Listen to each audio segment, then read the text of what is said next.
All right, Democrat primaries in the Midwest this month are set to be a major test for the far left and socialists of America. They're riding high off big wins in New York and Colorado earlier this year, and we will learn how well their message resonates in the heartland with states such as Michigan, Missouri, and Wisconsin.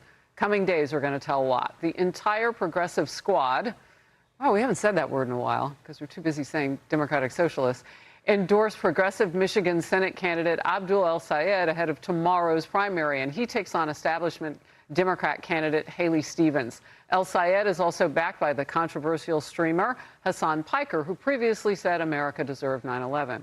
Sick beast. Piker's increasing involvement in politics has some longtime Democrats speaking out about the party's future. I am not going to be in the same party with Hassan Piker. I can tell you that right now. If he becomes a force in the Democratic Party, I'm out of here. I have no intention of ever being in the same political party with that guy.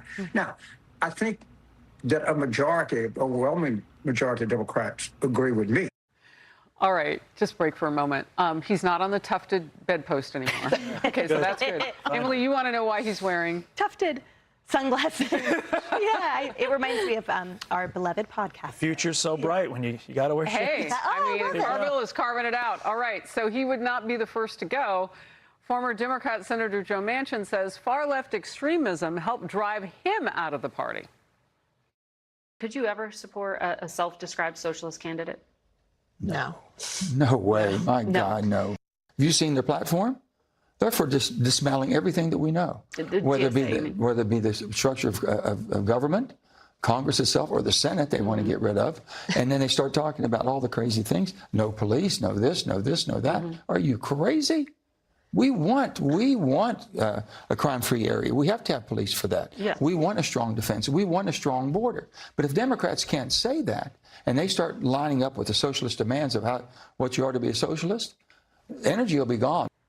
Well, you can't have a strong border without DHS and federal government and, you know, ICE, but that's not what the socialists think. Yeah, because of that, I'm worried. And no offense to Manchin or the kind of comfortably smug James Carville, he's the guy with the glasses.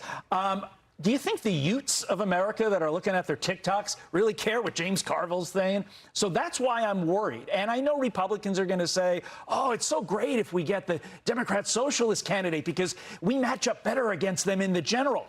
While that may be true, what if there's some upsets? What if the youths of America turn out in record numbers and they're getting sort of brainwashed by social media that's saying all this stuff is true? You know, James Carville isn't really topping the algorithm for the kids.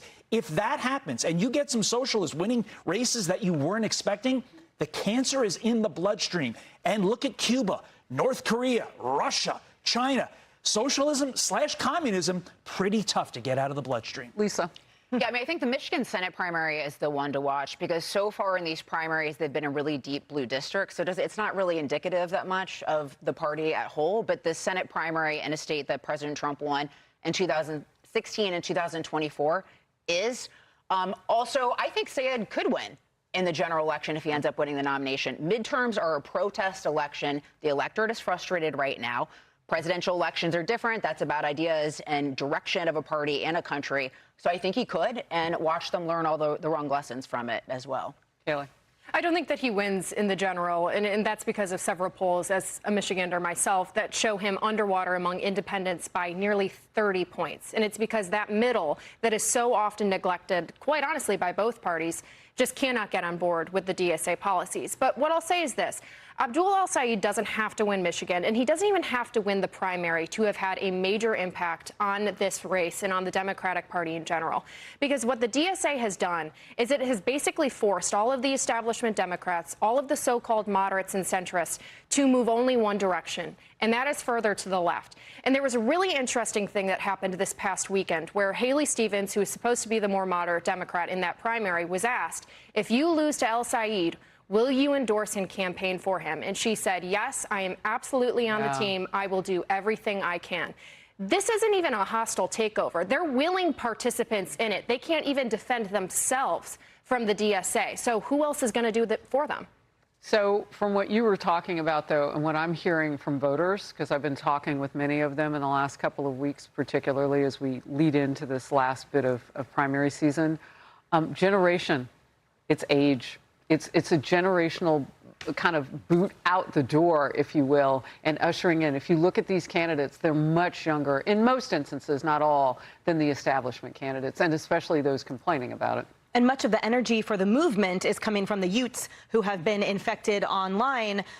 I think it's a camel nose in the tent situation. So you are right. It is too late, frankly, for the whole Democrat Party, because they themselves created this when they said blue is blue. Right? They said it for people with behavioral problems and character problems like Eric Swalwell, and also national security problems. And then they also go straight up to ideology, where they have no problem ushering in Mom Donnie because he's the right kind of socialist, with Obama, for example, even though his former chief of staff was like, this guy's too much. So their infighting, my point is, has zero impact on actually who's winning the candidacies, because they're already in the door. And hopefully these guys don't win everywhere, but they've won enough to send a message. And the restlessness, the dissatisfaction of the youths in the movement are pronounced enough that they are going to vote for anyone that is different, because the leadership allowed it and looked the other way instead of coming out strong from the beginning and said, we are saying no to anti-Semitism, we are saying no to anti-Zionism, we are saying yes to capitalism, you know, the basic fundamental things like yes to the Constitution or the Supreme Court. No one has laid down the law. So, of course, the inmates are running the asylum. So the Dems get what they pay for, but unfortunately, we are all going to pay for it in the long run if they win, or when they win. Say, as someone who's worked on campaigns before and at campaign committees and in polling, the Democrats can't condemn the DSA right now. They need those voters. They need their base to be fired up. They need them to turn out in a midterm election. It's a base election. So they can, if they want to win in November, you know, they can't condemn these people and shove them down. They need them to show up and vote. Well, and those moderates have another problem. All that money that Democrats had poured into Kamala Harris doesn't help them win anymore. Yeah. So they are looking for something else that might work besides their dollars. And that's probably a good thing, because a lot of their high donors are Jewish, and they've said no more. I mean, you look at some of them and they're saying, why would we want our dollars to go to that? It's also another interesting part of the conversation. Be sure to like and subscribe for all the Fox News latest on YouTube, and catch full shows streaming now on Fox One.